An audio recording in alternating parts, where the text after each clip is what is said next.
Hello and welcome back to Baker Brews. For those of you that don't know me, my name is Donna. I'm a stay-at-home mom to 2 boys, and here on this channel we chat about homesteading in the city, and I love to share a ton of our family adventures.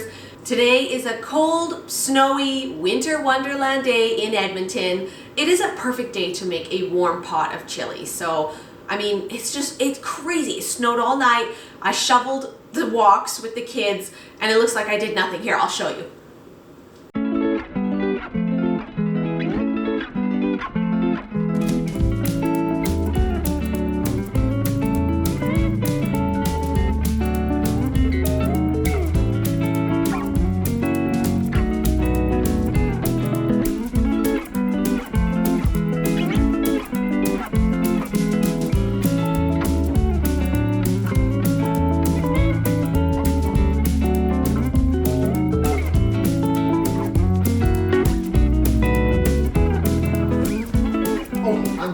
The Santa Claus is buried outside somewhere.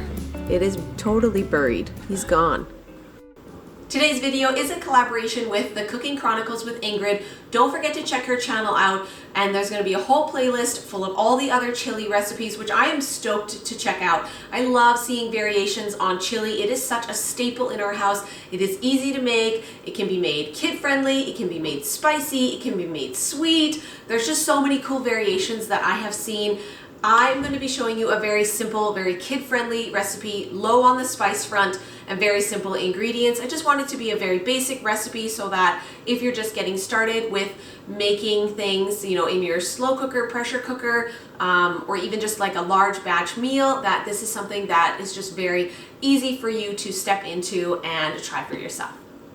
I love the simplicity of the ingredients in chili. Honestly, like you just need your meat, some tomatoes, and beans, and everything else is optional. So I really like to have chili with corn.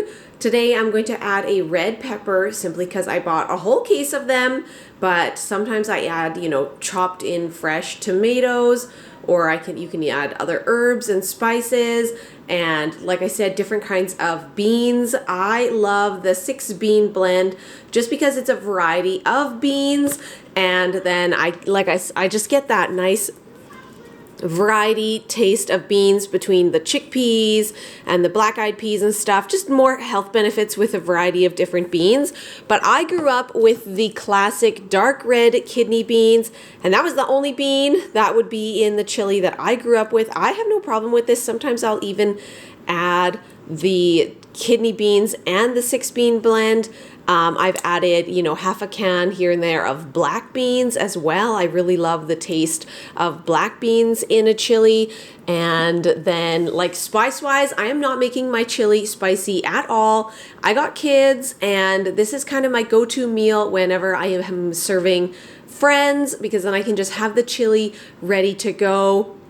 And it's not spicy, so most kids, you know, don't complain about it being too spicy. You don't have to tone it back or tame it down with sour cream or anything like that. So I keep mine very low on the spice end, but I have had some amazing, like, super spicy chilies, and I like to also add things like jalapeños to my chili, which I probably will actually go and hunt down the jalapeños off of my plants. I moved my jalapeno plants indoors for the winter to try to overwinter them because I want to get a bushier jalapeno plant for next season, and I do still have a couple jalapenos on them, so I'm going to be adding the jalapenos that are there today into my chili as well. But keep in mind that, like, jalapenos have varying levels of spiciness, so if you are like totally not into the spice of a jalapeno, like, just don't add it.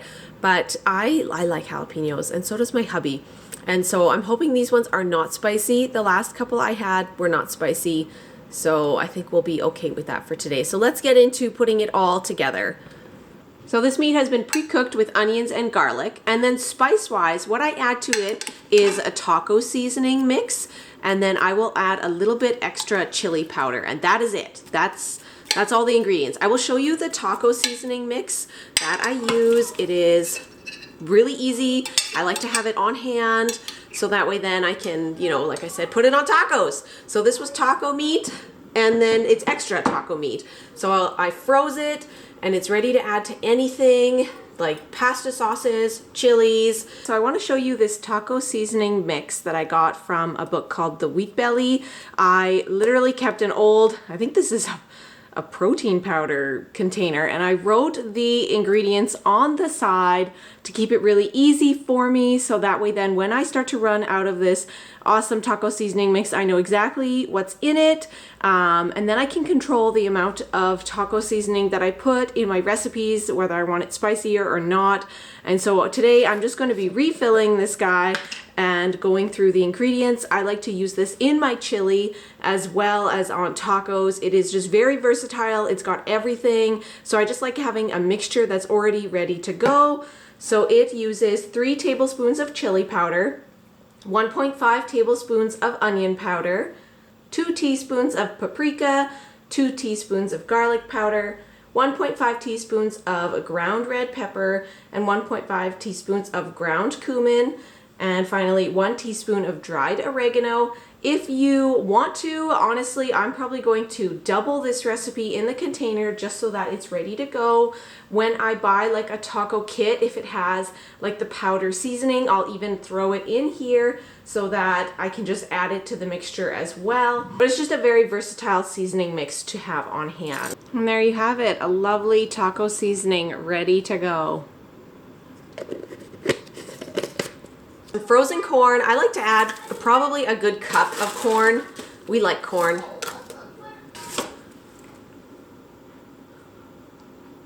Okay, so all I have left is to add the jalapeños. I did want to make a note that usually instead of the tomato sauce, I usually add the diced tomatoes. I like having tomato chunks, but today this is what I found I had bought, so whoopsie, but that's just the way it goes. It's still tomatoes, it'll still turn out good. Look at these precious little jalapeños I got. I think chili is best served alongside rice, but you can also serve it with like warm biscuits. Another idea would be like cornbread. I have an awesome jalapeno onion sourdough cornbread that I think would be really good with this. But today we are just going to be serving it with rice, nice and simple. And to rinse out the can of tomatoes, I do just add a little bit of water just to help with rinsing the can, but try not to add too much water overall. So there's only the spices that are on the meat and a little bit of chili powder, and that's it. Very simple. Pop the lid on.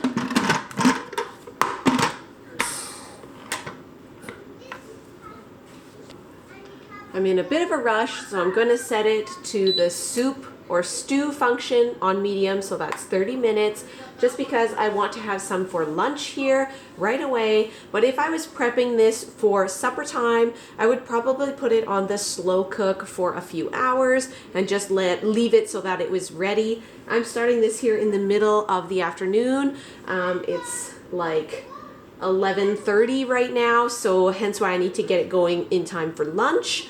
And don't forget that with the pressure cooker, you want to make sure that your top is not releasing the steam. I have never had a problem with a pressure cooker. I've never had it explode or have any issues like that. Obviously, you want to make sure you release the steam before you open it, but otherwise, I love this thing. I treat it as well as, because it has the slow cooker function, the pressure cooker is my slow cooker as well. Hey, and welcome back to my channel. If you know me, you know me. And if you like Harry Potter and King Kong and Godzilla, that's good, because I love it.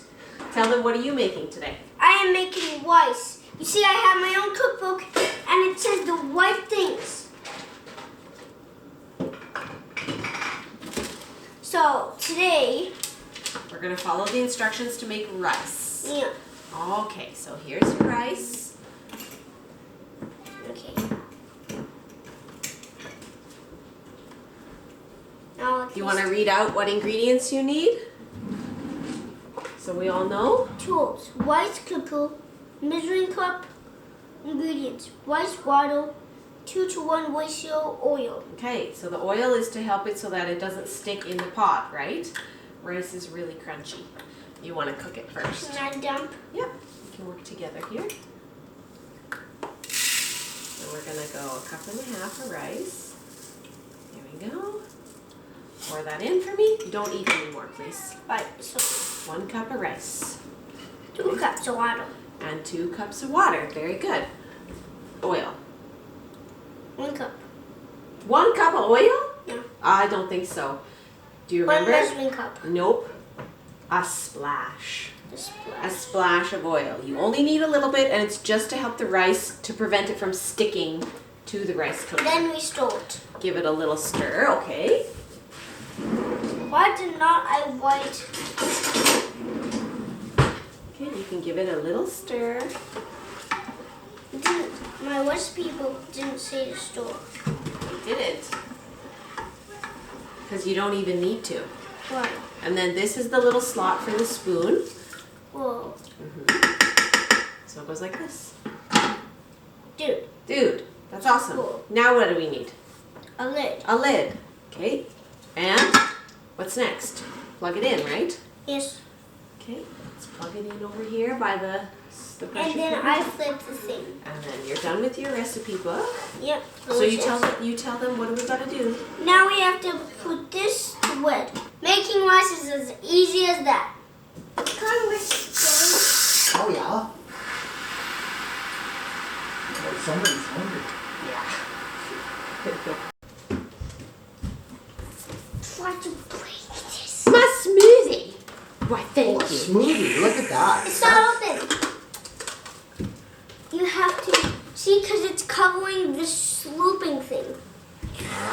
I was drinking from the straw hole. Firefighter and Harry Potter. And what do you have? Lemon? Are you going to the School of Witchcraft and Wizardry? Yes. You need to build a train to get there. To get there. And you have to go to, which dock is that? 9 3/4 or something? Yeah. Platform. Platform Platform? 9. I have a fire Or truck. 9 You have a fire truck, do you? 9 3/4. Okay, got that. Is that the one? Sorry. Something like that. 6 3/4? 9? It's 9 3/4. Mommy, this is so good. One. And it has just enough spiciness and it's in a good time window. Polished off your whole second bowl. I love it. Thanks, my little taste tester helper. You cooked the rice really well, too.